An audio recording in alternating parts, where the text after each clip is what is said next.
आपकी हर नमाज में सबसे ज्यादा मर्तबा देती सूरह फातिहा। हर रकात में लाजिम है, कोई और सूरत नहीं मिले तो नमाज हो जाएगी, जब अगर नहीं मिलाई थी तो फिर भी हो जाएगी, कुछ कमी रह जाए। सूरह फातिहा नहीं हुई तो नमाज नहीं हो। उससे पहले उसकी, इससे पहले उसकी अजमत और उन चीजों के बयान, उसके बाद ये आखिर में ये उससे दुआ, तो दुआ करे, मांगे, वो कायनात में असबाब दे देगा तुम्हारी तरफ आने, तुम्हारे मसाइल को हल करने के असबाब तुम्हारी तरफ भेज देगा, भेज देगा। तुम्हें अंदाजा नहीं होगा कि कहां से कामयाबी आ जाएगी। Subscribe the channel and press the bell icon to get an update. अल्हम्दुलिल्लाह अल्हम्दुलिल्लाहिल्लज़ी लहू हम्दन कसीरन कमा अमर व अशहदु अल्ला इलाहा इल्लल्लाहु वहदहु ला शरीका लह व अशहदु अन्ना सय्यदना व नबिय्यना व मौलाना मुहम्मदन अब्दुहु व रसूलुहु। बिरादरान किराम, गुज़िश्ता खुतबा वो 3 किस्तों में ख़त्म हुआ था, जो मौजू 3 खुतबों में ख़त्म हुआ था, और वो था अपनी आइडेंटिटी, यानी आइडेंटिटी क्राइसिस, अपनी शनाख्त से मुताल्लिक़, ख़ासतौर से नौजवानों में, कि उनकी आइडेंटिटी या शनाख्त उनकी क्या है और वो क्या अपने बारे में महसूस करते हैं। जब उम्र के एक हिस्से से दूसरे में दाखिल हो रहे होते हैं तो बड़े क्राइसिस का दौर होता है, बहरान का। और असल में जो मौजूदा खुतबे का टॉपिक है वो भी जुड़ा हुआ है एक तरीके से उससे, लेकिन सबके लिए ज़रूरी है ज़्यादा, वो नौजवानों के लिए ज़्यादा ज़रूरी था। हमारी शनाख्त क्या है और हम उसको कैसे बेहतर बनाएं और इम्प्रूव करें कामयाबियों के लिए। एक फ्रेज या एक जुमला या एक टाइटल है, दुनिया में बहुत मशहूर है, बहुत तेज़ी से फैल रहा है, बड़ा उसकी दुनिया में क्रेज है, लॉ ऑफ अट्रैक्शन, कानून खींचने का अपनी तरफ बड़ी तेज़ी के साथ में आगे जा रहा है। अब ये लॉ ऑफ अट्रैक्शन तो दरअसल उसूल का नाम हुआ, वो अलग अलग नामों से ये मकबूल होता रहा है। उसका खुलासा ये है कि अपनी ज़िंदगी में तुम जो चाहो वो हासिल कर सकते हैं, हर एक जो चाहे वो हासिल कर सकता है। उसकी सही तमन्ना हो, उस पर गौर करे, उसी तमन्ना में जीने लगे, तो वो कायनात उसके मुताबिक चलने लगती है और वो फिर जो उसके लिए फेवर की चीज़ें हैं वो देने लग जाती है खुद। किसी तरह की नेगेटिविटी, मनफी सोच को अपने पास नहीं आने दे, नुकसानात हो जाएंगे। मुस्बत सोच रखे, पॉजिटिव सोच रखे और यकीन रखे कि मैं ये हासिल कर लूँगा, मुझे ये हासिल करना और मैं कर लूँगा, इस बात का यकीन रखे। अब उसमें इम्प्रूवमेंट होते रहे इस थ्योरी के अंदर। जगह जगह थ्योरी चलाने वालों ने या फैलाने वालों ने उसके साथ नामों की, जैसे सक्सेस स्टोरीज कहते हैं, कि लोगों के उसके अंदर स्टोरीज देनी शुरू की कि देखिए ये कितने कामयाब हो गए, इनको क्या मिल गया, इनको क्या मिल गया। अभी तुम्हारे लिए मसलन ये यहाँ पर है मौजूद, आप लोगों के लिए 1 करोड़ रुपए बहुत बड़ी चीज़ है। करोड़ के बारे में मत सोचो, 10 करोड़ के बारे में सोचो और फिर यकीन कर लो कि तुम्हें मिल जाएंगे। यकीन रखना, शुबह नहीं, शुबह हुआ तो कुछ नहीं आएगा, और फिर उसी में जीना शुरू कर दो। हर वक्त तसव्वुरात में वही और उसी के मुताबिक लिख रहे हैं, उसे लिख भी रहे हैं, उस पर सोच भी रहे हैं, उस पर गौर भी कर रहे हैं, और कभी भी यकीन डगमगाए नहीं तो आ जाएंगे तुम्हारे पास। कहते हैं एनर्जी, इंसान के अंदर एक एनर्जी होती है और एनर्जी उस जैसी एनर्जी को अट्रैक्ट करती है, कशिश होती है, खींचती है। तुम्हारी एनर्जी तुम यकसू कर दोगे अगर किसी गोल की तरफ, किसी मकसद की तरफ, तो कायनात के अंदर तुम्हारे मकसद से मुताल्लिक़ जो चीज़ होगी वो खींच के आ जाएगी, वो तुम्हारे पास आ जाएगी। बड़ी किताबें लिखी गई इस पर पिछले 200-300 साल में, बड़ी कामयाब हुई और बहुत बड़ी तादाद दुनिया की इस पर लगी हुई है जो इस पर अमल करते हैं। मिसालों के साथ में देखो, फलां की ज़िंदगी, फलां के उन्होंने इस पर अमल किया था। ये कॉन्सेप्ट या तसव्वुर शुरू हुआ था 19वीं सदी से, 19वीं सेंचुरी से। इसका नाम बदलता रहा है, थोड़ा सा अमल करने के फीचर भी बदलते रहे हैं। तब ये कहलाता था न्यू थॉट मूवमेंट, एक नई सोच। और 20वीं सदी में इस पर किताबें लिखी गई जो ऑल टाइम हिट हुई, बेपनाह, पूरी दुनिया में सबसे ज़्यादा बिकने वाली किताबें 2-3 किताबें 20वीं सदी में इस पर लिखी गई। कैसे अमीर हो जाएं, 2-3 और। हाउ टू गेट रिच, वो ऑल टाइम बेस्ट सेलर्स थी, यानी बेपनाह सारी दुनिया में बिकने वाली किताबें। फिर 21वीं सदी में सन 2006 में एक पिक्चर बनी, एक फिल्म बनी। उस फिल्म की स्क्रिप्ट राइटर एक लेडी थी, Rhonda Byrne, miss Rhonda Byrne. Picture का नाम था द सीक्रेट, एक राज, एक महफूज राज। फिर साथ ही साथ पिक्चर के रिलीज होने से पिक्चर बहुत कामयाब हुई, वो फिल्म दुनिया में। उसके साथ ही साथ उन्होंने किताब लिख दी, जो उसी साल में वो किताब भी शाये हुई, उसका नाम भी यही था, द सीक्रेट। फिल्म बहुत कामयाब हुई थी, उसी नाम से किताब आई, वही राइटर थी जो फिल्म की स्क्रिप्ट राइटर थी। तो वो किताब नहीं दे पना चली, वो भी उसी थ्योरी पर थी। थोड़ा सा उनके अपने आगे आगे जैसे जैसे बढ़ते गए, थोड़ा थोड़ा सा मॉडिफिकेशन या इस्लाह उसके अंदर तब्दीली तरमीम होती गई थ्योरी के अंदर। हमारे एक दोस्त छोटे भाई,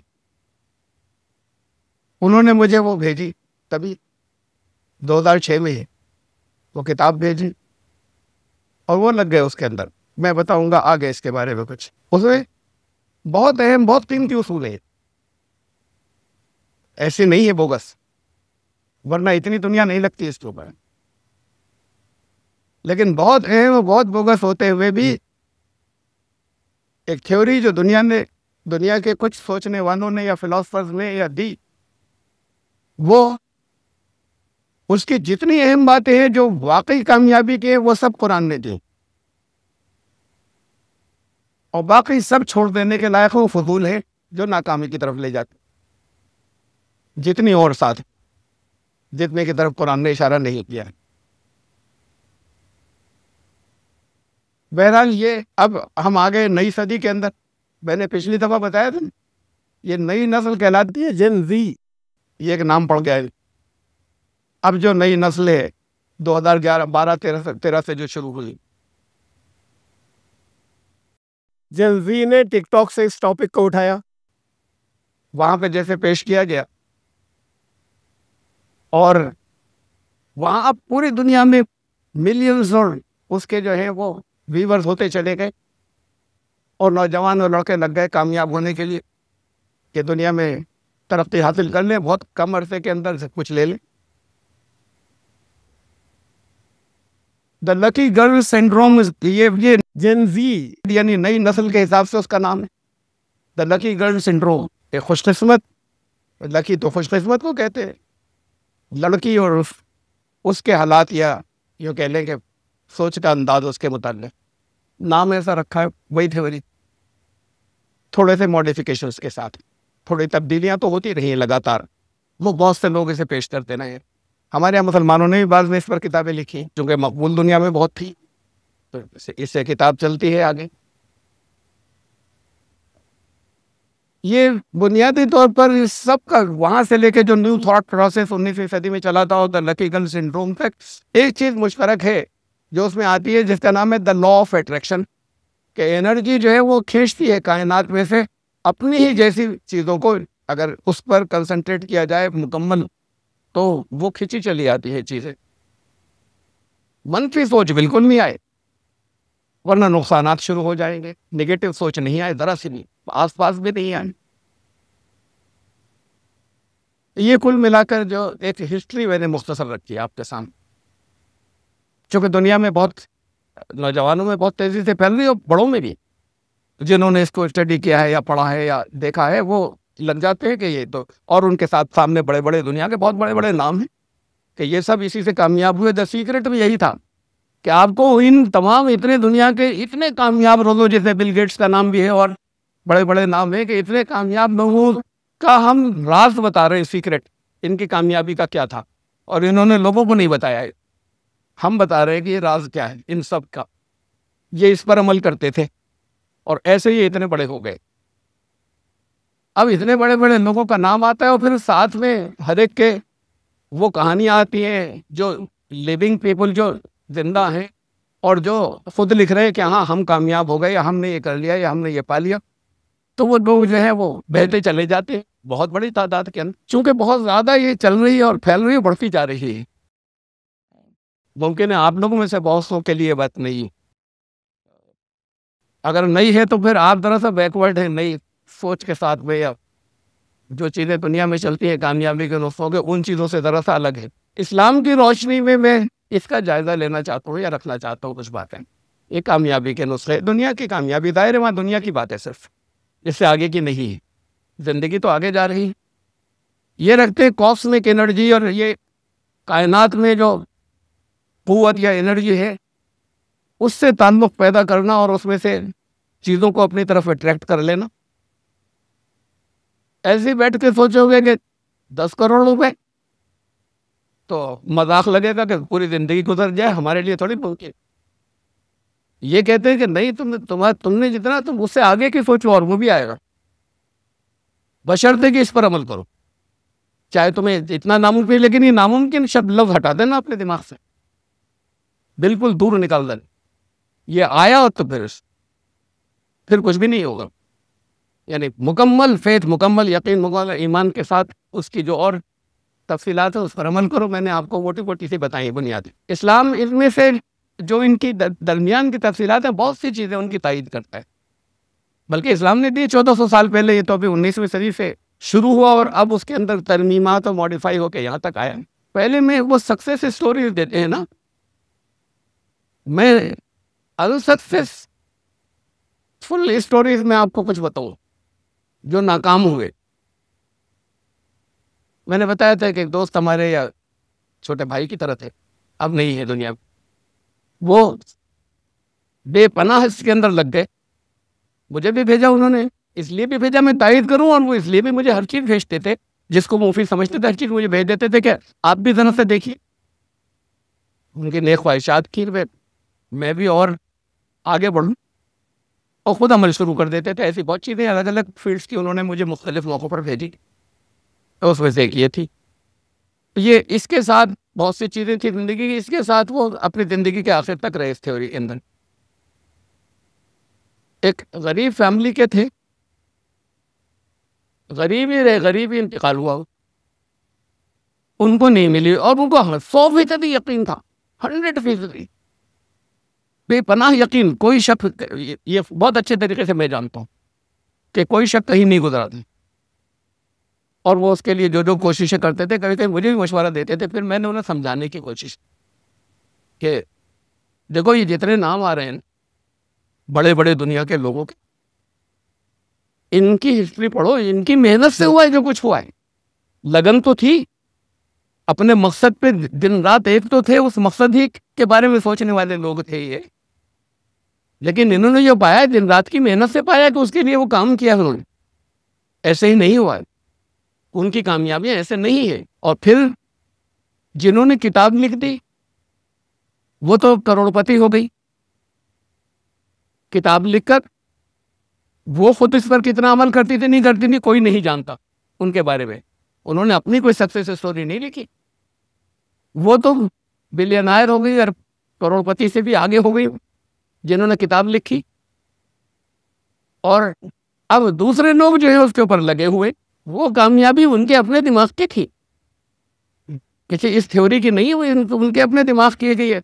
लोगों को ऐसी चीज दो जो वो चाहते, इस तरह की चीज लेकर आओ जो अब तक नहीं आई है और जो लोग सब चाहते, तो वो इसकी कामयाबी है। ये ठीक है कि मेहनत और लगन इंसान को बहुत आगे ले जा सकती है, और फोकस हो जाए, दिमाग इधर उधर नहीं बटे तो बहुत आगे जाएगा जो इस वक्त बैठ कर सोच भी नहीं सकता। फोकस हो तो ये सब बातें ठीक है, लेकिन उसमें बहुत कमियां हैं, बहुत खराबी हैं। वो तो दीनदार थे, बहुत कुरान के बारे में बहुत कुछ जानते थे, अच्छा इल्म रखने वाले। नेगेटिव कोई बात नहीं है तो मैंने कहा भाई उनको समझाना चाहता कि देखो कोई बात नेगेटिव जिसे तुम कह रहे हो, खतरे का नाम लेना ये मत करो, इसमें खतरा है, ये नेगेटिव बात है, मन ये सोचे मत, दिल में मत लाएं, ख्याल ही मत लाएं खतरे का। अगर सबसे ज्यादा फिर अगर निगेटिविटी दुनिया में किसी ने फैलाई है तो अल्लाह ने दी अपनी किताब में, उसका इनकार कर रहे हो, जहन्नम के तस्करे, ये नेगेटिव ही तो बात हुई। अगर ये करोगे तो ये हो जाएगा, इसलिए दी कि इससे बचना, वार्निंग्स। इनकी थ्योरी कहती ये तो तस्वुर ही मत लाना जहन्नम जैसी चीज का, तो वहां मजहब की तो बात ही नहीं है, इसलिए जहन्नम लफ्ज नहीं है, दुनिया की जहन्नम। उसका तो तसव्वुर ही मत लाना, ये भी कुछ नहीं कि ये करूंगा, अगर ये इसके खिलाफ किया तो ये हो जाएगा, सोच नहीं मत, अगर ये किया तो मैं पड़ जाऊंगा। क्या अगर ये उसूल सही होता तो अल्लाह की किताब तो फिर कामयाबी का नुस्खा बची ही नहीं। जितना जन्नत का तज़किरा है उतना ही जहन्नम का भी है, बड़ी तफसील के साथ उसकी हौलनाकी और खौफनाक जितनी भी उसके चीजें वो सब उसके अंदर मौजूद है। वो नहीं माने और उसी पर चलते रहे रास्ते के ऊपर। इसके ये रखने के बाद, ये सब चीजें समझाने के बाद उसी रास्ते पर चलते रहे और बहरहाल इंतहाई नाकाम शख्स गए अपनी जिंदगी के अंदर, दुनिया से रुक गए।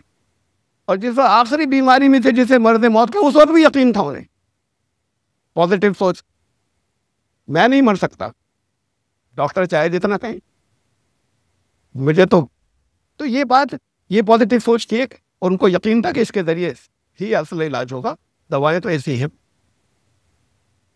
बात यह है कि ये तो मैंने आपको एक नाकाम वो बताया। लोग सक्सेस स्टोरी छापते हैं ना अपनी चीजों के प्रमोशन के लिए, कामयाबी की कहानियां, प्रैक्टिकल सच्चे लोगों के जो रह रहे हैं, जिंदा रह रहे हैं। हमारे ताल्लुक से जिन्हें मैं जानता हूं जाती तौर पर, उसमें 2 ही लोग हैं जो अभी तक आए हैं, ऐसे 3 कह लीजिए, थोड़े से एक और साहब जो करीब रहे, हमारी तंजीम से करीब रहे बहुत, या उसमें शामिल रहे। उसमें से एक के बारे में मैंने बताया। आप इस्लाम क्या कहता है? इस्लाम इस कायनात या कॉस्मिक एनर्जी से हटकर कहता है कि अल्लाह के हाथ में, कायनात में उसूल अल्लाह ने रखे, और वो कायनात के उसूल, कायनात तुम्हारी मदद करेगी, कायनात ही के जरिए मदद होती है, अल्लाह की मदद असबाब के जरिए होती है, अल्लाह की रजा से। तो मदद कायनात के जरिए होती है जिसे निकाल दिया गया है, लेकिन अल्लाह के मिजाज से अलाइन हो जाए, हम आहंग हो जाए, ये जरूरी है। और अल्लाह ने जो उसूल बताए उनको नहीं छोड़े, ये जरूरी है साथ उस कामयाबी के लिए। ये इतना हिस्सा जो है वो जरूरी है। उसमें सबसे अहम है दुआ। कायनात से नहीं मांगेंगे, अल्लाह से मांगेंगे, यूनिवर्स से नहीं।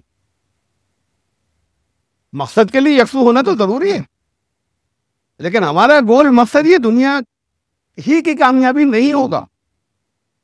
दुआ तो ये सिखाई ना, रब्बना आतिना फिर दुनिया हसनतुम फिल आखिरति हसना, ये दुनिया की भी कामयाबी चाहिए ऐ हमारे रब, और हमें आखिरत की कामयाबी भी देना। ऐसा नहीं हो कि दुनिया की मिल जाए और आखिरत छूट जाए, तो फिर तो हमसे ज्यादा घाटे में कोई नहीं। ये दुआ, वही दुआ उससे नहीं करते ना, आप रटी हुई पढ़ते हैं, रोज दिन में बहुत मरतबा पढ़ते हैं, करते नहीं दुआ इहदिना सिरातल मुस्तकीम। या आप पढ़ते हैं, दिल में जहन में कोई कैफियत नहीं है, किससे कह रहे हैं, क्या कह रहे हैं? रब्बे कायनात से कह रहे हैं, मुझे वो रास्ता दे दीजिए जो कामयाबी का है, दो दिखा दीजिए, दुनिया और आखिरत दोनों की कामयाबी शामिल है उसमें, मुझे वो रास्ता दिखा दीजिए। आपके जितने मसाइल हो, यहां तो कि जमात की नमाज में तो मुमकिन नहीं होगा, लेकिन आप जितनी और नमाज सुन्नतें, नवाफिल और दूसरी जितनी अपनी तनहा पढ़ते हो, 10 बार दोहराइए इसे, इहदिना सिरातल मुस्तकीम, अपनी जरूरतों को याद करके। इसमें मुझे रास्ता नहीं मिल रहा है, फिर मुझे रास्ता दे दीजिए सीधा के मैं पहुंच जाऊं आखिरत का रास्ता भी, यानी दुनिया के रास्ते को भी जहन में लेकर इहदिना सिरातल मुस्तकीम कैफियत के साथ में अल्लाह से कहिए, वो दुआ होगी। पढ़ने से दुआ नहीं होगी, पढ़ते हैं सब, याद की भी जहन दिल में कोई कैफियत नहीं हो, पुकारते कहते हैं अल्लाह को, सिरातल लज़ीना अनअमता अलैहिम, जहन में रहे, आपकी इस दुनिया की जरूरत को सामने रख के, और दोहराइए आखिरत की भी, और जहन के अंदर लाइए, और जितनी जगह फंस गए वो सब, वो रास्ता चाहिए अल्लाह, ऐसा रास्ता दे दीजिए जिन रास्तों पे चलकर लोग तो कामयाब होते चले जा रहे हैं बहुत से, वो रास्ता दे दीजिए इहदिना सिरातल मुस्तकीम, जिस पे चलने वाले कामयाब जगह जगह हो गए, गैरिल मग़ज़ूबि अलैहिम वलद्दालिन। तो ये कैफियत दिल में पैदा हो और आपकी ज़रूरतें आए, आपके वो मसाइल आए जिसमें कामयाबी नहीं मिल रही है, वो रास्ता नहीं जिसमें चलने वाले कहीं भटक गए, कहीं आपकी नाराजगी मिल गई। अरे दिन में इतनी मरतबा ये आप कहते हैं, ये दुआ करते नहीं, ये पढ़ते हैं, तो अल्लाह से तो कुछ भी नहीं मांगा आज तक। अगर तो रोज मांगो, और दिन में आपकी हर नमाज में सबसे ज्यादा मर्तबा देती सूरह फातिहा। हर रकात में लाजिम है, कोई और सूरत नहीं मिले तो नमाज हो जाएगी, जब अगर नहीं मिलाई थी तो फिर भी हो जाएगी, कुछ कमी रह जाए, सूरह फातिहा नहीं हुई तो नमाज नहीं हो। उससे पहले उसकी, इससे पहले उसकी अजमत और उन चीजों के बयान, उसके बाद ये आखिर में यह उससे दुआ, तो दुआ करे, मांगे, वो कायनात में असबाब दे देगा तुम्हारी तरफ आने, तुम्हारे मसाइल को हल करने के असबाब तुम्हारी तरफ भेज देगा, भेज देगा। तुम्हें अंदाजा नहीं होगा कि कहां से कामयाबी आ रही आ जाएगी, लेकिन दुआ करते कहां हो? जो रोज उसने अब खुद बताया है इन अल्फाज में करना, उन अल्फाज में कहां करते हो? उसके अलावा तो कभी कभी दुखे दिल से कह देते हो कि अल्लाह बड़ी परेशान हूं, बड़ा परेशान हूं, बहुत परेशान हूं, ये नहीं हो पा रहा है, ये कभी कभी ऐसे तो कर ले। उसने जिन अल्फाज में कहा है दिए हैं, वो खाली पढ़कर निकल जाते हैं। यहाँ दुआएं मैं कुछ नबियों की बताऊं, अंबिया की, और असल इस टॉपिक से बिल्कुल रिलेटेड अगली किस्त में होगा, लेकिन ये तमहीद है, उस प्रेफेस है। कुछ अंबिया के बारे में बताऊं, अंबिया ही नहीं, जो नबी नहीं थे, वरना नबियों को बताएं तब नबियों की तो बात ही और थी, लेकिन नबियों की दुआओं में भी क्या क्या हुआ, मैं चंद मिसालें दूं आप। हजरत जकरिया ने दुआ मांगी, रब्बे हबली मिन लदुनका ज़ुर्रियतन तय्यबा इन्नका समीउद दुआ, ए मेरे रब मुझे एक तय्यब पाकीज़ा, ये लफ्ज़ ज़रूरी है नबी की दुआ में, मुझे एक नस्ल चाहिए, औलाद चाहिए, बुढ़ापे में दुआ की, लेकिन पाकीज़ा औलाद चाहिए, ऐसी खाली औलाद नहीं। अल्लाह ने उसके नतीजे में औलाद दी बुढ़ापे में। हज़रत ज़करिया की दुआ हुई पूरी, नहीं होती हर एक। मैं चंद मिसालें दे रहा हूँ, आप कहेंगे तो नबी थे भाई, अल्लाह ने सुनी। बहरहाल मैं अभी और मिसालें ला रहा हूँ। हज़रत इब्राहिम ने कोई दुआ नहीं की बुढ़ापे तक, दिल तो बहुत कहता होगा, जबान से नहीं किया, और वो दिल की दुआएं अल्लाह जानता होगा। वहां तो खुद से पुट की थी, जबान से दुआ ही नहीं की कि मुझे औलाद चाहिए, तो अल्लाह ने बुढ़ापे में एक और उसके बाद फिर दूसरी, दो औलादें दी, और दोनों से जो है वो अल्लाह ने उनको नबी बनाया। ऐसी औलादें हो गई, तो उसके बाद दुआ की कि, उसके बाद ये दुआ की कि नस्ल जो है, रब्बी जल्नी मुकीमत सलाती व मिन ज़ुर्रियती, ए मेरे रब मैं भी सलात का कायम करने वाले बन जाऊं और मेरी नस्ल भी। जब दुआ की तो ये की, जबकि ये तो नबी थे अल्लाह के। नबियों में एक दुआ बहुत सौ की है, मैं सब नहीं बता रहा यहाँ। अंबिया में एक दुआ हज़रत सुलेमान ने की। हज़रत सुलेमान इस्लाम ने अल्लाह से दुआ की, मैं तर्जुमा बता देता हूँ कि अल्लाह ऐसी हुकूमत दे दे, ला यंबगी लिआदिन मिन बादी, जो मेरे बाद किसी को नहीं मिले। अंबिया के शान में तो हम एक लफ्ज नहीं बोल सकते, लेकिन ये जरा सी ख्वाहिश कि मेरे बाद किसी को ना मिले, ऐसी दे रही दीजिएगा हुक्म। उसे अल्लाह ने दी। हजरत दाऊद जो है वो भी बोलियां समझते थे परिंदों को, और ये हजरत सुलेमान को अल्लाह ने और नेमतें दी आगे, जन्नात को ताबे किया, उनके शरीर जन्नात को, ये परिंदों की बोलियों, और आगे कुछ प्रोग्रेस हुई, हुकूमत भी बहुत बड़ी हुई। यानी हुकूमत तो उससे बड़ी बड़ी दुनिया में और लोगों की भी हुई, लेकिन ये इन सब के साथ नहीं हुई, तो अल्लाह ने किसी को नहीं दी। उसके बाद ये दुआ कबूल की अल्लाह ने, लेकिन बेटा हुआ, उसके बाद औलाद हुई। रेबोहाम नाम बताया जाता है उसका, बाइबल से आया है, हमारे यहाँ उसका नाम नहीं। वो बेटा बड़ा ही नालायक निकला, कुछ भी संभालने के काबिल नहीं था, और हल्के हल्के करके सब बर्बाद कर दिया। उस हुकूमत के तख्त पर बैठा। नबूवत की बात नहीं हो रही कि नबी तो नहीं था, इतने नालायक को अल्लाह नबी बनाया भी नहीं करता, लेकिन जो हुकूमत मिली थी, वो हुकूमत जो है वो चिथड़े होने की इब्तिदा उसने कर दी, और जो कुछ हुआ था दुआ में ये नहीं था कि मेरी नस्ल भी ऐसी हो, दुआ में था मेरी हुकूमत ऐसी हो कि इसके बाद फिर किसी को नहीं मिले, नहीं मिली बेटे को। मोहम्मद रसूलुल्लाह सल्लल्लाहु अलैहि वसल्लम की दुआ ताइफ के बाद जब सबसे ज्यादा सख्त अपने जिंदगी का गुजरा, अल्लाह आपसे अपने आपका नहीं, अपनी कमजोरी की शिकायत कर रहा हूँ कि बड़ा कमजोर पढ़ रहा हूँ। वो तोड़ दे दीजिए, इसका मतलब कि यहाँ कमजोर पढ़ रहा हूँ अपनी कमजोरी का शॉर्ट उसके दरमियान का हिस्सा बता रहे हैं। वरना तो बड़ी उसकी हमदोसना उसके बाद आपने किसके हवाले किया मुझे? ये मेरी किस्मत के मालिक हो गए ये जालिम। और फिर आपकी रजा में राजी हूं, इसके बाद फिर अल्लाह पसंद तो मैं आफियत को करता हूं, वरना आपकी रजा में राजी। अल्लाह ने कुछ ही दिनों के बाद उसके उनको मदीने वालों के हवाले किया। उन्होंने हर एक का अंदाज ये था कि जिधर नजरें घुमाए अगर जान भी चली जाए तो लोग उधर जाए। हर एक का अंदाज ये था। थोड़े दिन बाद अल्लाह ने फिर उनके हवाले कर दिया।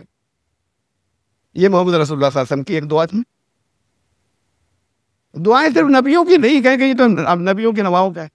हजरत मरियम ने दुआ की, हजरत मरियम की वालदा ने, अच्छी नेक खातून, उन्होंने कहा अल्लाह से कि अल्लाह मेरे पेट में जो है इस वक्त हमल से हूं मैं, और मैं तो इसे आपकी खिदमत में दे दूं, आपकी नजर कर दूं। रब्बेनी नजर तो अपने पास से आजाद करके मैं दीन के लिए आपके लिए वक्फ कर दूं। कुरान ने कहा कि अल्लाह ने के हमने उनकी दुआ कबूल की, ऐसे कबूल की कि बेकबूल हसन, बड़े जबरदस्त अंदाज में कबूल की। ये उनका, इसके साथ ये जो थ्योरी थी इसको जहन में रखिएगा कि वो दिन रात इस तमन्ना में जीती होगी, जबान से ये निकला होगा। ये ऐसे नहीं कि किसी एक वक्त बैठ के दुआ कर ली थी या 3-4 वक्त कर ली थी, बल्कि इसी तमन्ना में जी रही थी वो कि काश औलाद ऐसी जैसे हो, नेक हो, अच्छी हो, और मैं अल्लाह के काम में लगा दूं, बिल्कुल अपने आप से अलग करके, उससे मैं कोई तवक्के नहीं रखूं। इस तमन्ना में औलाद को बड़ा कर रही थी। तो अल्लाह ने कहा कि हमने बड़े हसन तरीके से दुआ कबूल की और उसको बहुत बड़ी जबरदस्त ऊंची उठान उठाया मरियम को फिर जो उनसे पैदा हुई। तो वो हिस्सा साथ में है कि वो अपने मकसद की लगन हर वक्त दिमाग में है, जिससे वो नहीं हट रही है, और जबान से भी अल्फाज अल्लाह दुआ के अंदर अदा हुए।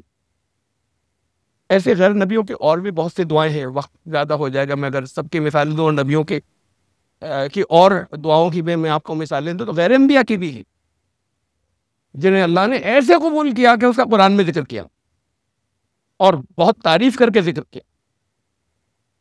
तो ये लगन मकसद की, उस पर लगे रहना, और ये लेकिन मांगना कायनात से नहीं, अल्लाह से, कि इन असबाब को हमारे इस मकसद के लिए आप हमारी तरफ चला दीजिए, इन असबाब के जरिए हमारी मदद कर दीजिए। उसका मतलब असल में यही होता है दुआ का। अल्लाह अपने हाथ से करने थोड़ी आता है कुछ। ये है इसका खुलासा या लब्बे लुबाब। आज मैंने जितनी बातें करी, वक्त जो है वो बचाने के लिए मैं यही तक आता हूँ। फिर इस थ्योरी के जितने और नुकात हैं उनसे मुताल्लिक़ चीज़ें रखूंगा मैं, और कुरान क्या क्या कहता है, ये लॉ ऑफ अट्रैक्शन से मुताल्लिक़, और कुरान उस सिलसिले में क्या क्या कहता है।